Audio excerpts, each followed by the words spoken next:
শেরপুরে জামাতের বিরুদ্ধে বিএনপি যা ঘটিয়ে দিয়েছে, পুরো বাংলাদেশ উত্তাল হয়ে পড়েছে, প্রতিবাদের ঝড়। দর্শক, প্রত্যেক বিবেকবান মানুষকে প্রশ্ন করতে চাই, এত রক্ত, এত শাহাদাত, এত লাশ, তারপর 5 আগস্ট, তারপরে নতুন বাংলাদেশ, তারপরে আমরা দেখেছি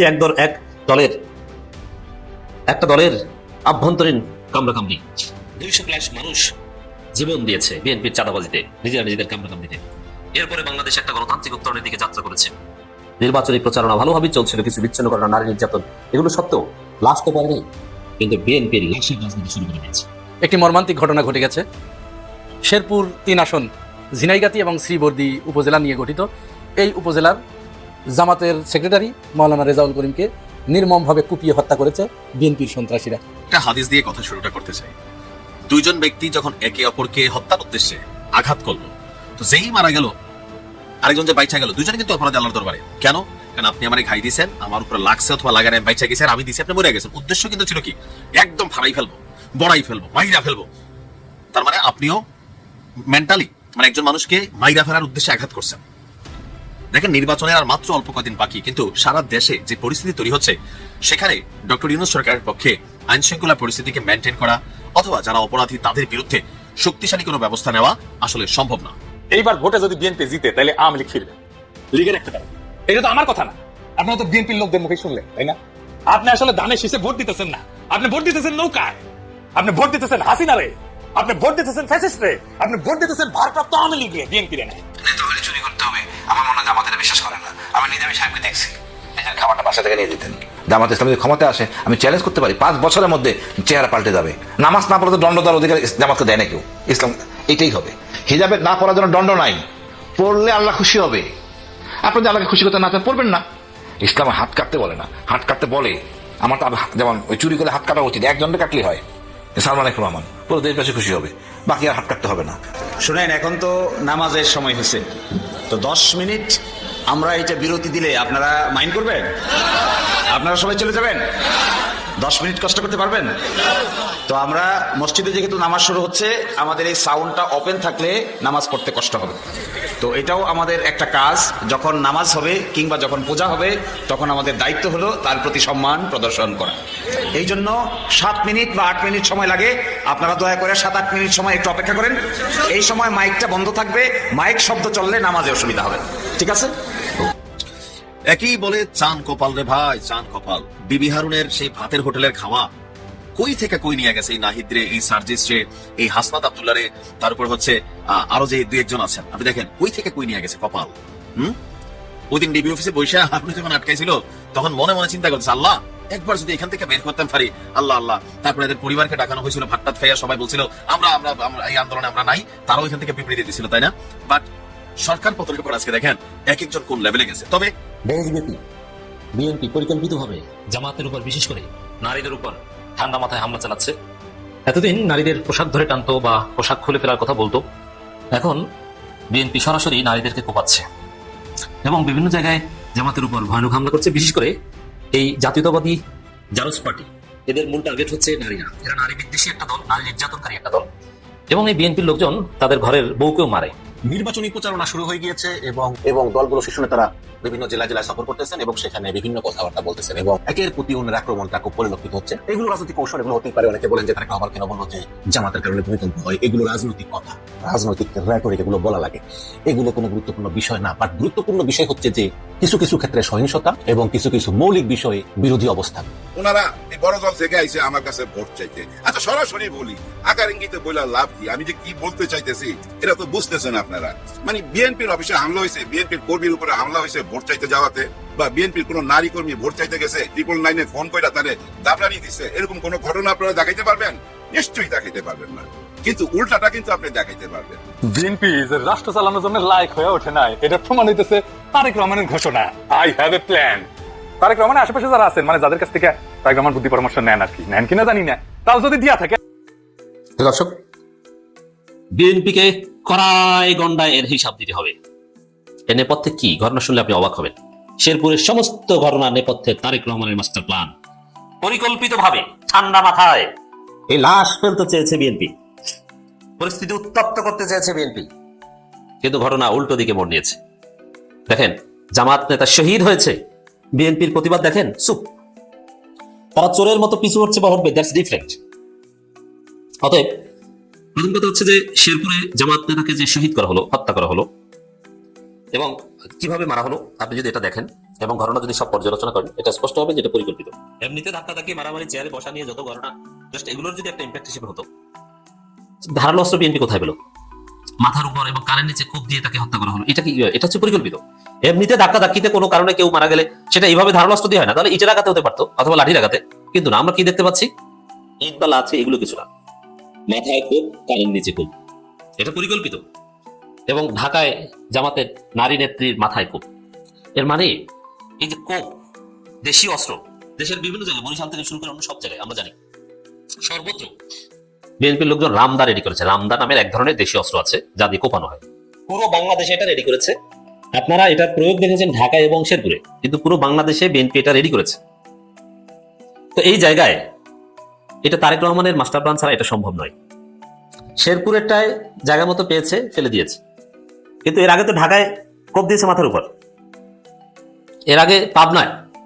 অতএব দর্শক, জামাতকে ভয় দেখিয়ে ঘরের ভিতরে ঢুকে দিবে, এটা তারেক রহমানের থিওরি, তারেক রহমানের শেষ চেষ্টা। কোনোভাবেই যেহেতু তারেক রহমান পাচ্ছে না, নির্বাচনী প্রচারণা জমাতে পারছে না, বিএনপির চারদিকে স্লোগান একটাই, বিএনপি চান্দাবাজ, ভোট দেওয়া যাবে না।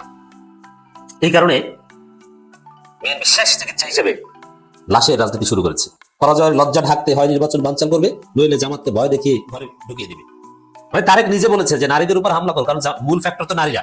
নারীদের মধ্যে একটা বিপ্লব সৃষ্টি করছে, একটা নারী জাগরণ তৈরি করেছে জামাত। অতএব এদেরকে হামলা করো, ভয় দেখাও, ঠান্ডা হয়ে যাবে। যেমন আমি যে কথাটা বললাম, এই শেরপুরের ঘটনায় এবং নারী নির্যাতন ঘটনাতে তারেককে দায়ী করলাম। আপনি প্রমাণ করতে চাইলে আপনার কোনো আত্মীয় স্বজন যদি বিএনপি হয়, তার সাথে কথা বলেন, জিজ্ঞেস করেন তার দৃষ্টিভঙ্গি কি। রক্তের আত্মীয় হলে তো আপনার কাছে সত্য কথা বলবে। তাদের থিওরি হচ্ছে এটা যে এখন জামাত জোয়ার, আমাদেরকে চান্দাবাজ বলে, ওটা নির্বাচনের আগে সাইজ হয়ে যাবে। কি সে জামাতের লোকজনকে ভোট দিতে যেতে দেবো? কয়েক দফা মায়ের দিলে জামাতরা খুঁজে পাওয়া যাবে। এইটা হচ্ছে বিএনপি প্ল্যান। এই জন্যই নারীদের উপর হামলা, এর জন্যই রামদায় ধার দেওয়া, তারপরে এই শেরপুরে রামদার ব্যবহার করা। অতএব এটাকে বিচ্ছিন্ন ঘটনা হিসেবে শুধু শেরপুর জেলা বিএনপিকে গ্রেপ্তার করলেই হবে না, এর দায় তারেক রহমানকে নিতে হবে। এই ধানের শীষকে কোনো বিবেকবান নারীদের পেটে যে লাথি মারে, কোনো মা তাকে ভোট দিতে পারে না। যিনি গর্ভে সন্তান ধারণ করেছেন, কোন বোনের চাঁদ যিনি ভবিষ্যতে সন্তান ধারণ করবেন, এই ধানের শীষে ভোট দিতে পারে না। দর্শক, শেরপুরে জামাত নেতা শহীদ হয়েছে। আমি বলছি, শেরপুরে জামাত নেতা মাওলানা রেজাউলের রক্তের উপর ভিত্তি করে, রক্তের কারণে বাংলাদেশে বিএনপি ধ্বংস হবে।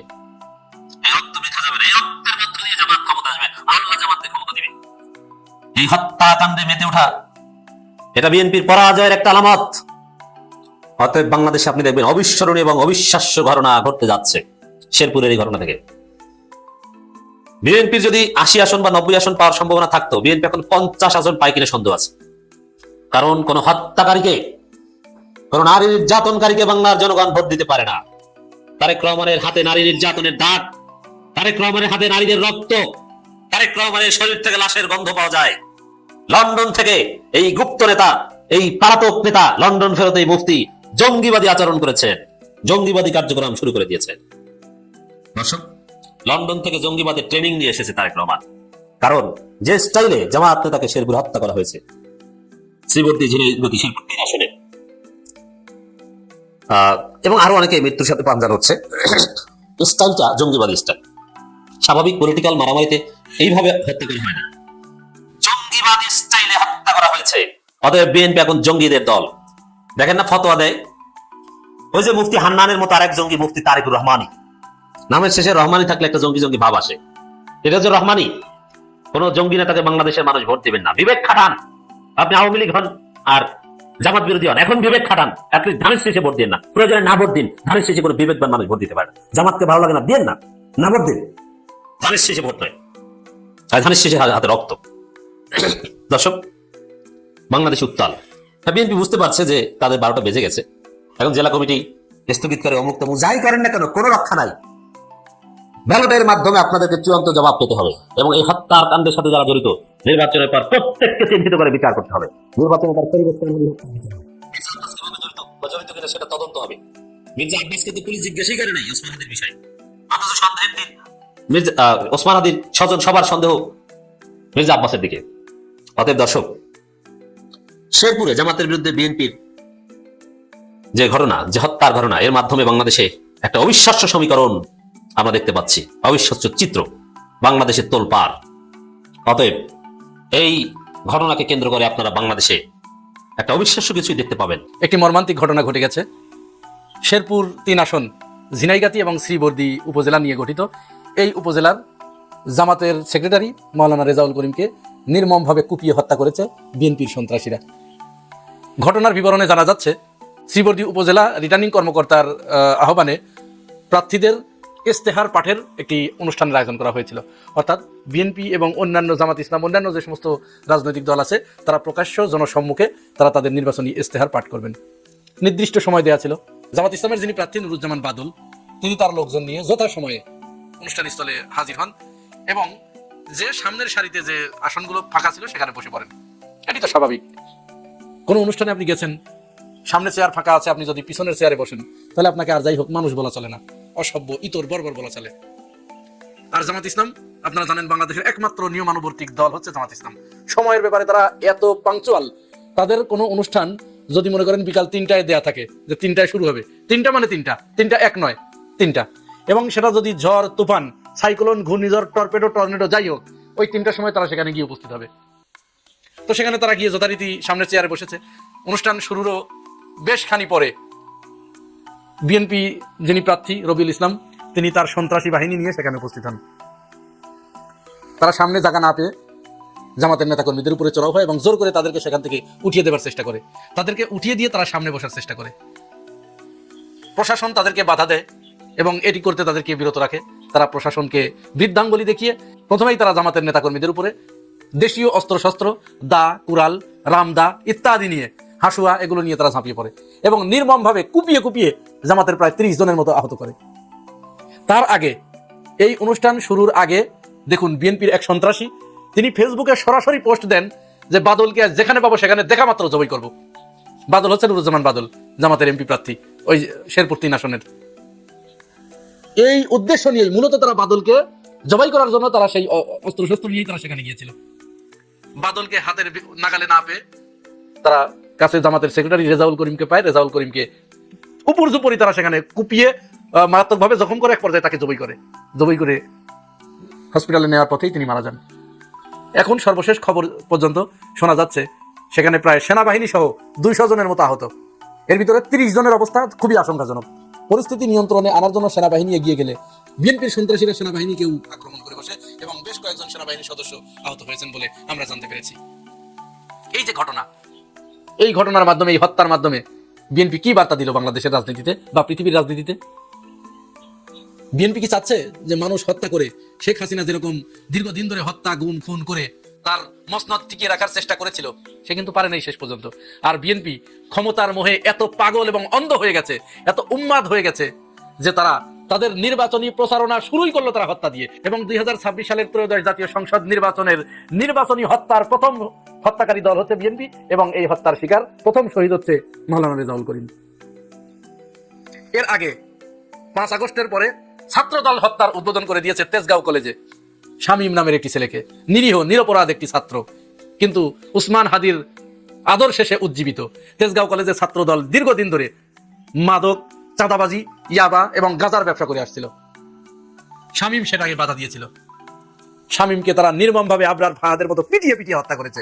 এই মাত্র কয়েকদিন আগে বাংলাদেশের কোনো মিডিয়া এই খবর ধামাচাপা দেওয়ার জন্য সমস্ত চেষ্টা করেছে। আবার এই যে মাওলানা রেজাউল করিমকে হত্যা করলো বিএনপির সন্ত্রাসীরা, কোন মিডিয়া এ ব্যাপারে সবাই একেবারে একজোট হয়ে তারা খবরটা হাইপ করার চেষ্টা করছে। তাদের এই খবর কোনো মিডিয়ায় নাই, হাতে গোনা 2-1টা মিডিয়া এই খবর দিয়েছে। দেখুন, আওয়ামী লীগ, বিএনপি এবং এই মিডিয়া, সব তো মিডিয়াগুলো তো সব আওয়ামী লীগের। আওয়ামী লীগ পালিয়ে গেছে, বিএনপি এখন তাদের হয়ে সমস্ত কাজ করে দিচ্ছে এবং মিডিয়া তাদেরকে সহযোগিতা করছে। এখানে মিডিয়া জামাতের উপরে প্রতিশোধ নিচ্ছে, কারণ তারা তো জানে, শেখ হাসিনা জানে কে শেখ হাসিনাকে দেশ থেকে পালিয়ে যেতে বাধ্য করেছে, কারা, কাদের কারণে শেখ হাসিনা পালাতে বাধ্য হয়েছে। তাহলে তার হাতে বানানো মিডিয়াগুলোকে বলে দিয়েছে। এই মিডিয়াগুলোর একটা ক্ষোভ আছে না, এই মিডিয়াগুলো যে কোনোভাবে উঠে পড়ে লেগেছে জামাতকে শায়েস্তা করার, এবং আওয়ামী লীগকে দিয়ে তো আর সম্ভব না, এখন বিএনপিকে দিয়ে তারা জামাতকে শায়েস্তা করবে। যার কারণে জামাতের নেতাদেরকে হত্যা করা হলো, তারপরেও তাদের এ ব্যাপারে কোনো নিউজ নাই। এমনকি আজকে ডিবিসি চ্যানেল জামাতের এক জায়গায়, সম্ভবত টাঙ্গাইলের এক জায়গায়, জামাতের 30-35 জন নেতাকর্মীরা তারা ভোট চাইতে গেলে বিএনপির সন্ত্রাসীরা তাদেরকে আটক করে তাদেরকে মারধর করে। এক পর্যায়ে তারা একটা নাটক করে, নিজেদের পকেট থেকে টাকা বের করে তারা ভিডিও করে, যেই যে জামাতের নেতারা টাকা দিচ্ছে এই বলে এই খবর তারা সমস্ত মিডিয়াগুলোতে ছাপায়। তো অন্যান্য মিডিয়াগুলো একটু যাদের ভিতরে সামান্য মনুষ্যত্ব আছে, তারা এটা একটু যাচাই বাছাই করে যখন দেখছে ভুয়া, তখন তারা আর এটা প্রকাশ করেনি। কিন্তু ডিবিসি এটা এই নিউজ সমানে প্রচার করতে শুরু করে, যদিও পরবর্তীতে জামাত ইসলাম ডিবিসির নামে মামলা করেছে। তাহলে এটা কি বার্তা দিতে যাচ্ছে বিএনপি? সারা দেশে 22 তারিখের পর থেকে, যেদিন থেকে নির্বাচনী প্রচারণা শুরু হয়েছে, তারপর থেকে আজ 28 জানুয়ারি পর্যন্ত বিএনপি সারা দেশে প্রায় 30টার উপরে নারীদেরকে হেনস্থা করেছে, মারধর করেছে, বৃদ্ধ মা বোনেদের পেটের উপরে লাথি মেরেছে, তাদের হিজাব ধরে টানাটানি করেছে, তাদের চুল ধরে টানাটানি করেছে, তাদেরকে অকথ্য ভাষায় গালিগালাজ করেছে। বিএনপির চুয়াডাঙ্গার বিএনপির নেতা জামাতের মা বোনদের ছায়া খুলে নিতে চেয়েছে। আমি বলতে চাচ্ছি আমার বিএনপির নেতৃবৃন্দ ওই জামাতের মেয়েদের ছায়া খুলে দেওয়া বলে দিলাম। আজ সর্বশেষ ঢাকা 4 আসনে রাজশাহী বিশ্ববিদ্যালয়ের আব্দুল মুবিনের মা, রাজশাহী বিশ্ববিদ্যালয়ের একজন ছাত্র, তার মা এই ঢাকা 4 আসনের সম্মানিত ভোটার, তিনি প্রচন্ড পর্দানশীলা। সেই মাকে পিটিয়ে জখম করে তাকে আহত করেছে, মাথা দিয়ে গপ গপ করে রক্ত বের হচ্ছিল। এটি দেখতে হচ্ছে 5 আগস্টের পরে বিএনপির মাধ্যমে। যে বিএনপি বালুর ট্রাক সরাতে পারে নাই, যে বিএনপির মির্জা আব্বাস তার ঢাকা ব্যাংক বাঁচানোর জন্য শেখ হাসিনার সাথে নিয়মিত যোগাযোগ রক্ষা করে চলেছে, যে মির্জা ফখরুল ইসলাম আলমগীর শেখ হাসিনার 2018 সালের নির্বাচনকে বৈধতা দেওয়ার জন্য কামাল হোসেনের নেতৃত্বে নির্বাচনে গিয়েছিল, এরা হচ্ছে সেই বিএনপি। সেই বিএনপি এখন পৃথিবীর শ্রেষ্ঠ একটা ক্ষমতাশালী দল হয়ে গেছে। তাদের চাইতে বড় ক্ষমতা ধরার এই মুহূর্তে নাই, পৃথিবীতে নাই, এত ক্ষমতাশালী তারা। কোথায় কোথায় জামাতের নেতা কর্মীদেরকে তারা হত্যা করছে, হুমকি দিচ্ছে, মারধর করছে, ভোট চাইতে গেলে তারা জামাতের নেতা কর্মীদের ঠ্যাং ভেঙে দেবে, ইত্যাদি ইত্যাদি। তাহলে দরকার ছিল কি? শেখ হাসিনা কি অন্যায় করেছে? শেখ হাসিনা যে ভোটাধিকার হরণ করেছিল, তাহলে কি অন্যায় করেছে? তোমরা তো সেই একই কাজ করতে যাচ্ছ। এই বিএনপির সন্ত্রাসীরা তো সেই একই কাজ করছে। শেখ হাসিনা যেভাবে ভোটাধিকার হরণ করেছিল, মানুষকে ভোট দিতে দেয় নাই, সেই বিএনপি নামক সন্ত্রাসী গোষ্ঠী তারাও তো একই কাজ করতে চাচ্ছে। তারাও তো কাউকে ভোট দিতে দিবে না, তারা ভোট সেন্টারে যেতে দিবে না। জামাতের লোকজন ভোট চাইতে গেলে তাদেরকে পেটানোর হুকুম দিয়েছে, তাদের ছায়া খুলে নেওয়ার, মা বোনদের ছায়া খুলে নেওয়ার হুকুম দিয়েছে। ওই যে আরেক সন্ত্রাসী নারী, মাফিয়া মব সন্ত্রাসী পাপিয়া, সে কি বলেছে? জামাতের নারী কর্মীরা যেখানে ভোট চাইতে যাবে তাদেরকে 999 ফোন দিয়ে পুলিশে ধরিয়ে দিতে বলেছে তার নেতা কর্মীদের। এই মাফিয়া সন্ত্রাস, এই মব সন্ত্রাস মহিলা, তারা ভোট চাইতে ভোট করতে দিবে না। এবং বিএনপি যে এই যে সংস্কার মানছে না, কোনো কারণ কি? উদ্দেশ্য আছে না? উদ্দেশ্য একটাই, শেখ হাসিনা তো আর কি ছিল, কি স্বৈরাচার ছিল, বিএনপি তার চাইতে বড় স্বৈরাচার হবার জন্য তারা সংস্কার মানছে না। মানে শেখ হাসিনা রেখে যাওয়া পথেই তারা নিজেদেরকে প্রতিষ্ঠিত করবে। এই ইতিহাস তো বিএনপির আছে না? তারাই তো প্রথম তত্ত্বাবধায়ক সরকারকে গলা টিপে হত্যা করে নির্বাচন ভণ্ডুল করার পায় তারা করেছিল। তারপর না শেখ হাসিনা লাত্তি খেয়ে পরে নির্বাচন দিতে বাধ্য হয়েছিল। এ তো সেই বিএনপি, তাদের চরিত্রের ভিতরে রয়ে গেছে এগুলো স্বৈরাচারী মনোভাব। এখন তারা বিকট স্বৈরাচার হবার জন্য তারা সর্বাত্মক প্রচেষ্টা চালিয়ে যাচ্ছে। এবং এটা আজকে যে তারা হত্যা করলো এই যে মাওলানা রেজাউল করিমকে, কেন? কারণ গত 2 দিন আগ থেকে প্রবাসীরা বিদেশে ভোট দিচ্ছে, সেখানে আমাদের কাছে এই খবর এসেছে যে একচেটিয়া সেখানে দাঁড়িপাল্লায় ভোট দিচ্ছে এবং ভোট জয়যুক্ত হচ্ছে, এবং ওইখান থেকে যতগুলো ভোট আসবে সবই এখানে 95% ভোট ওখানে দাঁড়িপাল্লা পাবে। এই খবর যখন তারা পেয়েছে, বাহরাইনে, আমি একটা ভিডিও আপনাদেরকে দেখাচ্ছি, বাহরাইনে বিএনপির সন্ত্রাসীরা, তারা তো সব জায়গায় সন্ত্রাসীগিরি করে বেড়াচ্ছে এখন। এই সন্ত্রাসীরা নিরীহ যারা, একেবারে নতুন যারা বিদেশে গিয়েছে, এখনো কোনো কিছু বুঝে উঠতে পারে নাই, হয়তো তাদের কোনো কিছু কাগজপত্র ঠিক নেই, এদেরকে জোর করে ধানের শীষ এবং না ভোটে ভোট দিচ্ছে। দেখুন ভিডিওটা। আপনি কিসে ভোট দিবেন? ভোট দিবেন বলে উনি নিজে টিক মার্ক দিয়ে দিচ্ছে। কোথায় কোথায়? ভোট পেপারে, ব্যালট পেপারে। ব্যালট পেপারে কি মার্কাই দিছে? বিএনপিতে। আর না ভোট, ধানের শীষে না ভোট দিছে। ওকে, গণতান্ত্রিক অগ্রযাত্রার পথে বিএনপি তার রাজনৈতিক কার্যক্রম শুরু করলো প্রথম হত্যা দিয়ে, সন্ত্রাসীর মাধ্যমে, রক্ত ঝরিয়ে। এই সন্ত্রাসী সংগঠনকে বাংলাদেশের জনগণ কি জবাব দেবে সেটি দেখার জন্য আমরা 12 তারিখ পর্যন্ত অপেক্ষা করব। একটা হাদিস দিয়ে কথা শুরুটা করতে চাই। 2 জন ব্যক্তি যখন একে অপরকে হত্যার উদ্দেশ্যে আঘাত করলো, তো যেই মারা গেল আরেকজন যে বাইচা গেল, দুজনে কিন্তু অপরাধী আল্লাহর দরবারে। কেন? কারণ আপনি আমারে ঘাই দিয়েছেন, আমার উপরে লাগছে অথবা লাগার আমি বাইচা গেছেন, আমি দিছি, আপনি মরে গেছেন। উদ্দেশ্য কিন্তু ছিল কি? একদম ফাড়াই ফেলবো, বড়াই ফেলবো, মাইরা ফেলবো। তার মানে আপনিও মেন্টালি মানে একজন মানুষকে মাইরা ফেলার উদ্দেশ্যে আঘাত করছেন। দেখেন, নির্বাচনের আর মাত্র অল্প কদিন বাকি, কিন্তু সারা দেশে যে পরিস্থিতি তৈরি হচ্ছে, সেখানে ডক্টর ইউনূস সরকারের পক্ষে আইন শৃঙ্খলা পরিস্থিতিকে মেনটেন করা অথবা যারা অপরাধী তাদের বিরুদ্ধে শক্তিশালী কোনো ব্যবস্থা নেওয়া আসলে সম্ভব না। জামাতের একজন বড় নেতা, আপনার জামাতের যে বড় নেতা গতকালকে শেরপুরে, আমরা দেখলাম শেরপুরের ঝিনাইগাতি উপজেলায় নির্বাচনী ইশতেহার ঘোষণা অনুষ্ঠানকে কেন্দ্র করে জামাত এবং বিএনপির নেতার কর্মীদের মধ্যে যেইভাবে চেয়ার ভাঙ্গা ভাঙ্গি, দৌড়া দৌড়ি, পিটাপিটি হয়েছে, সবাই ভিডিওটা দেখছেন না? আমার কাছে মনে হয়েছে যে মাত্র তো শুরু, অনেক কিছু বাকি গুরু। গতকালকে ঠিক একদিনেই বাংলাদেশের বিভিন্ন জায়গায় হাত পাখার নারীদের সাথে জামাতের নারীদের, না জানি হাত পাখার নারীদেরকে আপনার মারছে হচ্ছে জামাতের নেতারা, আবার জামাতের মহিলা প্রার্থীকে মারছে কারা নাকি কারা। বিএনপির সাথে জামাতের সংঘর্ষ বেশ কিছু জায়গায় হয়েছে, অনেকে আহত হয়েছে, আর সর্বশেষ মারা গেছে মিনস তাকে হত্যা করা হয়েছে সেই বড়দি উপজেলা জামায়াতের সেক্রেটারি রেজাউল করিম। গতকালকে দিবাগত রাত 10:45 তিনি মারা গিয়েছেন। বিকেল থেকে রাত পর্যন্ত চলছিল এই সহিংসতা। তাহলে প্রশাসন সেখানে আমরা দেখছি গেছে, পুলিশ, সেনাবাহিনী, বিজিবি, তবে এটা একদম শেষ মুহূর্তে মেবি, আমি জানি না নাকি না তাদের সামনে আসলে এই ঘটনা ঘটছে। বলা হচ্ছে যে আপনার তথ্য অনুযায়ী বিকেল থেকে রাত পর্যন্ত বেশ কয়েক ঘন্টা এই সহিংসতা চলছে, এমনকি এখানে প্রায় 200 ব্যক্তি আহত হয়েছেন। আহতদের মধ্যে আইন শৃঙ্খলা রক্ষাকারী বাহিনীর সদস্যরা রয়েছেন। আমরা দেখছিলাম পুলিশ দাঁড়ায় আছে, বাট কেউ করে মানতেছে না, পুলিশও ভয়ে আছে। কারণ এইসব ঘটনা পুলিশকে মবের মধ্যে ফেলাই দেওয়া হতে পারে, ঘটনা ঘটাই দেওয়া হতে পারে। তো যতদূর দেখা গেল যে মোটর সাইকেলও পোড়াই দেওয়া হয়েছে, 2 সাংবাদিক সহ কয়েকজন গণমাধ্যম কর্মীও আহত হয়েছেন। প্রত্যক্ষদর্শীরা বলছে শেরপুর 3 শ্রী বড়দি ঝিনাইগাতি এই আসনে প্রার্থীদের উপস্থিতিতে ঝিনাইগাতি মিনি স্টেডিয়াম মাঠে নির্বাচনী ইশতেহার ঘোষণা অনুষ্ঠানের আয়োজন করেছিল উপজেলা প্রশাসন। অনুষ্ঠানে জামায়াত প্রার্থী নুরুজ্জামান বাদলের সমর্থকরা আগে থেকে মঞ্চের সামনে আসন গ্রহণ করেন। পরে বিএনপি প্রার্থী মাহমুদুল হক রুবেলের সমর্থকরা মাঠে আসলে আপনার পেছনে বসাকে কেন্দ্র করে উভয় পক্ষের মধ্যে বাকবিতণ্ডা এবং পরে তা সংঘর্ষে অবস্থান নেয়। অর্থাৎ কে সামনে বসবে, গাড়ির সামনের সিটে বসে একটা মজা আছে। তো প্রোগ্রামের মধ্যে চেয়ারের সামনের সিটে বসলে নেতা সরাসরি দেখে, ভিডিওতে কোনো ডিস্টার্বেন্স হয় না, কিন্তু পিছন থেকে দেখলে বা ভিডিও করলে ডিস্টার্বেন্স হয়। প্রত্যক্ষদর্শীদের বক্তব্য যে আপনার প্রথম দফায় সংঘর্ষের পর সন্ধ্যার দিকে জামাত প্রার্থী তার সমর্থকদের নিয়ে স্টেডিয়াম এলাকা থেকে বাজারের দিকে যেতে চাইলে আইন শৃঙ্খলা বাহিনী বাধা দেয়। বাধা অতিক্রমের চেষ্টা করলে দ্বিতীয় দফায় আরো বড় ধরনের সংঘর্ষ শুরু হয়। সন্ধ্যা 6টা থেকে রাত 8টা পর্যন্ত থেমে থেমে সংঘর্ষ চলে। আহতদের ঝিনাইগাতি উপজেলার স্বাস্থ্য কমপ্লেক্স এবং শেরপুর হাসপাতালে পাঠানো হয়েছে। আর এই সংঘর্ষে গুরুতর আহত শ্রীবর্দী উপজেলা জামাতের সেক্রেটারি, তিনি রাত 15টার দিকে ময়মনসিংহ মেডিকেল কলেজ হাসপাতালে শেষ নিঃশ্বাস ত্যাগ করেন। আর এ নিয়ে পুরো বাংলাদেশ জুড়ে গতকালকে দেখছি যে ডাকসুতে বিক্ষোভ হয়েছে, বিভিন্ন জায়গায় ফেসবুকে গরম, দেখো বিএনপি জামাতের প্রথম উইকেট ফালাই দিল। এখানে আসলে যেই সিস্টেমটা ছিল, এই সিস্টেমের মধ্যে আমি দেখছি ঘটনাটা মানে কে যে কার সবাই মারার উদ্দেশ্যে কিন্তু বাড়ি দিচ্ছিল। ভাগ্য ভালো যে একজন মারা গেছে, বাকিরা মারা যায়নি, তবে আহত হয়েছে 200-এর কাছাকাছি। এখন এগুলো থেকে আসলে বের হওয়া দরকার।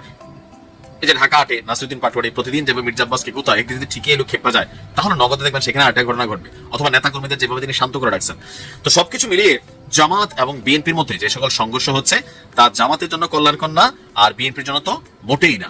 তবে জামাতকে অনেকে যারা দুর্বল ভাবেন তাদের জ্ঞাতার্থে বলছি, জামাত কিন্তু এখন বদলাই গেছে আগের মতন আগিলাদিন নারী নাতি খাবলায়া খাবলায়া চিনি খাইতে। সো জামাত ভাইব দিচ্ছে, রিয়াকশন দিচ্ছে, এমনকি প্রয়োজনে মাঠে লাঠিও হাতে ধরে নিচ্ছে, অন্যান্য মেশিনারি নিচ্ছে। তো সবকিছু মিলিয়ে আমার কাছে মনে হয় নির্বাচনের আগে এটা বিচ্ছিন্ন ঘটনা, যদিও এই ঘটনাগুলো আর কন্টিনিউ করতে থাকবে। সরকার যাবে, রাজার ছেলে রাজা হবে, মন্ত্রীর ছেলে মন্ত্রী হবে। আমরা যারা নতুন করে ক্ষমতা চিন্তা করি, অবশ্যই একটা হার্ডেস্ট লেভেলের এখানে পরিশ্রম করতে হবে। অনেক কিছু ঘটতে পারে, সবাইকে সাবধান থাকতে হবে, আর একটু ধৈর্যটা ধরতে হবে। ভালো থাকুন, আসসালামু আলাইকুম। যে জামাতের কারণে ভূমিকম্প হয়, এগুলো রাজনৈতিক কথা, রাজনৈতিক রেটরিক, এগুলো বলা লাগে, এগুলো কোনো গুরুত্বপূর্ণ বিষয় না। বাট গুরুত্বপূর্ণ বিষয় হচ্ছে যে কিছু কিছু ক্ষেত্রে সহিংসতা এবং কিছু কিছু মৌলিক বিষয়ে বিরোধী অবস্থান, বিশেষ করে গণভোট। দেখুন, আমি মনে করি যে বাংলাদেশে গত 15 বছরে গণতন্ত্র ফিরিয়ে আনার জন্য সবচেয়ে বেশি কষ্ট যে দল করেছে সে দলটার নাম হচ্ছে বাংলাদেশ জাতীয়তাবাদী দল বিএনপি। তারা গত 15টা বছর হাসিনার সময়ে হেন কোনো নির্যাতন নাই যা সহ্য করে নাই। গুম খুন থেকে শুরু করে, মামলা থেকে শুরু করে, মানে এমন কিছু নেই। হ্যাঁ, ছাত্ররা পরে শেষে এসেছে, এসে একটা আন্দোলন করেছে, সেই আন্দোলনে বিএনপি ছিল, জামাত ছিল, সাধারণ জনগণ ছিল, ছাত্র জনতা ছিল। তারপর তারা সফলতা পেয়েছে, হাসিনা দেশ ছেড়ে পালিয়েছে। কিন্তু বিএনপি যে 14 আন্দোলন, বিএনপির যে 18 আন্দোলন, বিএনপির যে 23 সালের আন্দোলন, প্রত্যেকটা আন্দোলনের কারণে কিন্তু আরেকটা আন্দোলন সৃষ্টি হয়েছে। প্রত্যেকটা আন্দোলনই আরেকটা আন্দোলনের ফসল। এইভাবে ধারাবাহিকভাবে কিন্তু হাসিনা পালিয়ে বাধ্য হয়েছে।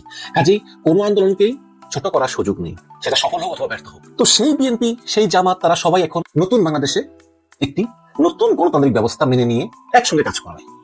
রাজনৈতিক প্রতিপক্ষ হবে, শত্রু হবে না। কিন্তু আমরা কি সেই বিএনপিকে দেখছি? নাসিরুদ্দিন পাটোয়ারি, তার কথাবার্তা ভালো না, তার কথাবার্তা অনেক বেয়াদবি আছে, বাট সে যা বলে সব কি মিথ্যা।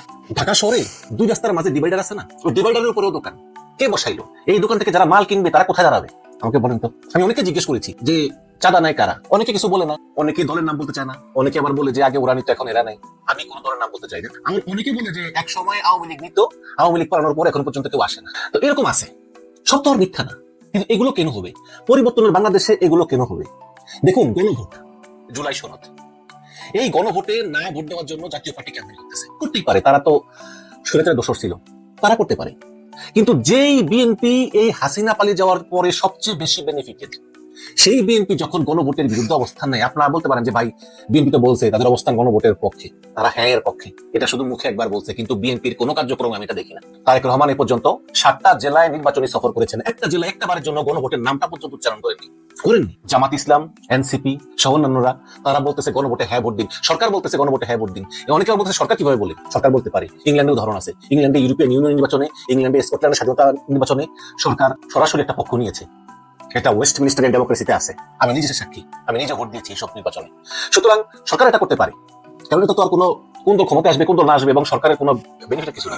গণভোটে হ্যাঁ জিতলেও সরকার বিদায় নিবে, না জিতলেও বিদায় নিবে। অনেক গুজব টুজব আছে সরকার থেকে যাবে, এই করবে সেই করবে, এগুলো কিছু না। এখন তারেক রহমান এতগুলো জেলা নির্বাচনী প্রচারণা করলেন, একটা জেলায় তিনি এই গণভোটের কথা একবারও বললেন না। কেন বললেন না? আওয়ামী লীগকে খুশি করার জন্য। আওয়ামী লীগের ভোটটা খুবই দরকার। যে আওয়ামী লীগ গত 15টা বছর ধরে আপনাকে দেশে আসতে দেয় নাই, আপনার কর্মীদেরকে নির্যাতন করেছে, গুম করেছে, খুন করেছে, সেই আওয়ামী লীগের ভোটের জন্য, আওয়ামী খুশি করার জন্য আপনি গণভোটের কথা মুখ দিয়ে বলতেছেন না। গণভোটে প্রধানমন্ত্রীর মেয়াদ 2বারের বেশি না, গণভোটে দুদকের পরিচালক নিয়োগে রাষ্ট্রপতির সম্মতি লাগবে, গণভোটে রাষ্ট্রপতির ক্ষমতা বাড়ানো হয়েছে, বিভিন্ন বিষয়ে আপনারা একমত না। আমার কথা হচ্ছে যে ডক্টর ইউনূস যে সংস্কারগুলো করেছেন এগুলো তো ভালোর জন্যই। যদি এগুলো না হয় তাহলে তো হাসিনার মতো আরেকটা স্বৈরাচার জন্ম নেবে। কেন আপনারা এগুলো বিরোধিতা করতেছেন? ভোটের মাঠে নেমে যখন চাঁপাইনবাবগঞ্জের হারুন আওয়ামী লীগের ভোট চায় আওয়ামী লীগের কাছে, বলে যে ক্ষমতা আসলে আওয়ামী লীগকে রক্ষা করবে, যখন মির্জা ফখরুল ইসলাম আলমগীর বলে যে হাসিনা আপার কর্মীদেরকে বুক দিয়ে আগলিয়ে রাখবো, যখন বলে যে হাসিনা আপা থাকলে গণতন্ত্র থাকতো, যখন বিএনপি স্থায়ী কমিটির চেয়ারম্যান মেজর হাফিজ তিনি বলেন যে আওয়ামী লীগ নির্বাচনে নাই, এটাকে নির্বাচন লাগে না, তখন আমার আসলেই মনে হয় যে শেখ হাসিনা ঠিকই করেছিল যে এইভাবে আপনাদের উপর অত্যাচার করেছিল।